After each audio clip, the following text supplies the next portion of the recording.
एक बार फिर से आप सभी का हमारे YouTube चैनल लर्निंग न्यूज़ से बहुत बहुत स्वागत है। इस वीडियो में हम 8वीं क्लास के विज्ञान के कार्यपत्रक संख्या 9 जो कि 17 अगस्त के लिए है उसको पढ़ेंगे। छात्रों, इससे पहले की वर्कशीट में हम सूक्ष्म जीवों के बारे में पढ़ते आ रहे हैं। सूक्ष्म जीव क्या होते हैं, इनके कितने प्रकार होते हैं, ये कैसे हमारे जीवन को प्रभावित करते हैं, इनके क्या क्या लाभ हैं, सूक्ष्म जीव से बहुत सारे भोज्य पदार्थ खाद्य पदार्थ बनते हैं, वो कौन कौन से हैं, तो ये सब हमने पढ़ा है। अब आज की इस वर्कशीट में सूक्ष्म जीवों से होने वाले हानिकारक जो प्रभाव होते हैं, यानी कैसे ये हमारे आसपास की चीज़ों को प्रदूषित करते हैं, हमारे जीवन को प्रभावित करते हैं, बीमारियां फैलाते हैं, ये सब हम इस वर्कशीट में जानेंगे। तो पूरी वर्कशीट में अच्छे से हमारे साथ बने रहिएगा, पूरी वीडियो देखिएगा और वीडियो के बाद हम प्रश्नों को करेंगे, तो आप जान सकेंगे वीडियो को वर्कशीट पढ़ने के बाद प्रश्नों के उत्तर देने में आप सक्षम हो सकेंगे। तो चलिए शुरू करते हैं।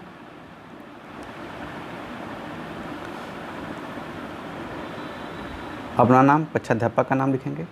और छात्रों, अगर आप हमारे चैनल पर पहली बार आए हैं, चैनल को सब्सक्राइब कर लीजिए, बेल आइकन दबा लीजिए और ज़्यादा से ज़्यादा वीडियो को शेयर करें ताकि आपके फ्रेंड्स भी या आपके जो भी जानने वाले लोग हैं वो भी सूक्ष्म जीवों के प्रभाव को समझ सकें और इससे कैसे बचा जाए इसको भी जान सकें। शुरू करते देखिए, सूक्ष्म जीवों से हानिकारक प्रभाव क्या क्या होते हैं, चित्र के माध्यम से दर्शाया गया है। चित्र को देखिए और देखते हैं कि सूक्ष्म जीवों के हानिकारक प्रभाव क्या क्या हैं। तो क्या क्या है? जलाशयों का विनाश। जब देखिए शैवालों, जैसे अगर सूक्ष्म जीव शैवाल सूक्ष्म जीव है, लेकिन जब बहुत ज़्यादा जलाशय में शैवाल हो जाते हैं तो वहाँ के जो सूक्ष्म जीव होते हैं, जलाशयों का विनाश हो जाता है, मछलियाँ और वहाँ के जीव जो है मर जाते हैं, क्योंकि ऑक्सीजन ये ज़्यादा ले लेते हैं, बीओडी की कमी हो जाती है और वहाँ पे जो जीव होते हैं, जलीय जीव, वह प्रभावित होते हैं और जलाशय का जो पारिस्थितिकी तंत्र है वह हानिकारक हो जाता है, नष्ट होने लगता है। खाद्य पदार्थों का ख़राब होना। आप देखते हैं ब्रेड है या मक्खन ज़्यादा दिन तक रह गया है, जो या दही है, तो ये सब या बहुत सारे ऐसे खाद्य पदार्थ हैं जो सूक्ष्म जीवों से क्या होते हैं, सड़ जाते हैं, उसमें फंगस लग जाती है, उसमें देख लेंगे तो गंधक आने लगती है। तो ये सब किसके कारण होता है? सूक्ष्म जीवों के कारण, क्योंकि सूक्ष्म जीव जो है वातावरण में हवा, पानी या अन्य गंदगी वाली जो प्रदूषित चीज़ें होती हैं उनके साथ मिलकर के हमारे भोज्य पदार्थों को ख़राब कर देते हैं और ऐसे भोज्य पदार्थों को नहीं खाना चाहिए, क्योंकि इससे फूड पॉइजनिंग होने का खतरा रहता है, अनेक प्रकार की बीमारियां हो सकती हैं। आगे, मानव और अन्य जंतुओं में बीमारी। देखिए सूक्ष्म जीव क्या है? वायरस क्या है? सूक्ष्म जीव है। अब मलेरिया, मच्छरों से हमारे मच्छर मलेरिया जीवी काट लेता है, मनुष्य के अंदर प्रवेश कर जाता है। ऐसे ही टीबी, टाइफाइड है, ये सब वायरस से ही हमारे आसपास होते हैं और एक संक्रमित व्यक्ति से दूसरे संक्रमित व्यक्ति के पास पहुंच जाता है। इसीलिए कहा जाता है कि अगर कोई छींक रहा है तो अपने मुंह पे रुमाल रख लेनी चाहिए या किसी चीज़ से ढक लेनी चाहिए, क्योंकि छींकते समय हमारे शरीर से बहुत ज़्यादा सूक्ष्म जीव भी निकल सकते हैं। तो अगर वह व्यक्ति संक्रमित होगा जो छींक रहा है तो अन्य को भी संक्रमित कर देगा।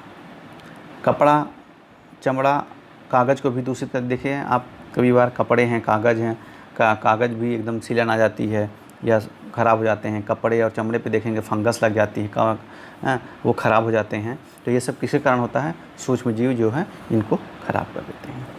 पौधों में बीमारी। आप कई बार देखते हैं पौधों की पत्तियां सड़ने लगी हैं या नीली पड़ गई हैं, सूख गई हैं, इस तरह से हो जाती है, जिसे रस्ट रोग कहते हैं। तो गेहूँ, नींबू, कैंकर, इन सब में रस्ट रोग लग जाता है, सूख जाते हैं।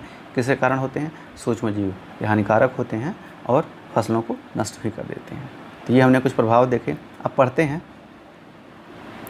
अब तक हमने उपयोगी सूक्ष्म जीवों तथा उनके औषधि एवं अन्य उपयोग के बारे में जाना। इसके अलावा कुछ सूक्ष्म जीव हमारे लिए अनेक प्रकार से बहुत हानिकारक भी होते हैं, जैसा कि ऊपर दर्शाया गया है। कुछ सूक्ष्मजीव मनुष्य, जंतुओं और पौधों में संचरणीय रोग उत्पन्न करते हैं। संचरणीय रोग वही होता है जो एक से दूसरे में पहुंच जाता है। यह पौधों में भी होता है, जंतुओं में भी होता है और मनुष्य में भी होता है। इसके अलावा कुछ सूक्ष्मजीव अनेक प्रकार से हानि पहुंचाते हैं। जैसे खाद्य पदार्थों को खराब कर देते हैं। शैवाल के प्रस्फुटन से जलाशयों में अन्य जीवों का मरना, कपड़े, कागज़ और चमड़े की वस्तुओं को संदूषित यानी खराब करना इत्यादि, ये सूक्ष्म जीवों के दुष्प्रभाव हैं। रोग उत्पन्न करने वाले सूक्ष्म जीव क्या कहलाते हैं? रोगाणु कहलाते हैं। यह संक्रमित व्यक्ति से स्वस्थ व्यक्ति में कैसे पहुंचते हैं? रक्त द्वारा।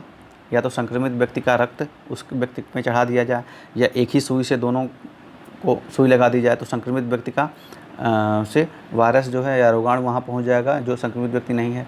हवा, पानी, भोजन और रोग वाहक द्वारा, जैसे मच्छर हैं या ये जो मक्खियाँ हैं, ये सब रोग वाहक भी हैं वायरस। तो ऐसे ही इन सब के द्वारा एक व्यक्ति से दूसरे व्यक्ति में रोग पहुँचते हैं। अब सूक्ष्म जीवों के 3 हानिकारक प्रभाव बहुत ही ईजी हैं, जैसे कि फसलों में रोग का होना, खाद्य पदार्थों का सड़ना,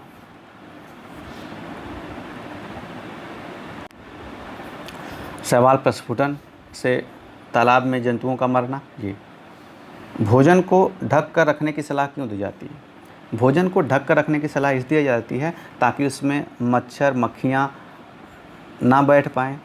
हवा जो है उससे हवा के साथ जो सूक्ष्म जीव आते हैं, मच्छर के साथ जो सूक्ष्म जीव आते हैं, वह उससे संक्रमित ना हो सके और भोजन सुरक्षित और लाभप्रद बना रहे। रोगाणु किन्हें कहते हैं? तो रोग उत्पन्न करने वाले सूक्ष्म जीव रोगाणु कहलाते हैं। या संक्रमित व्यक्ति में कैसे पहुंचते हैं? तो हवा, रक्त, पानी और रोगवाहक या भोजन द्वारा संक्रमित व्यक्ति में पहुंचते हैं। सूक्ष्म जीव से होने वाली 2 बीमारियां, तो जैसे टीबी हो गया, मलेरिया हो गया, डेंगू हो गया, ये 3 हो गए। तो छात्रों, आपकी यह वर्कशीट ही समाप्त होती है। इसे करके अपने टीचर्स के साथ शेयर करें। Thank you.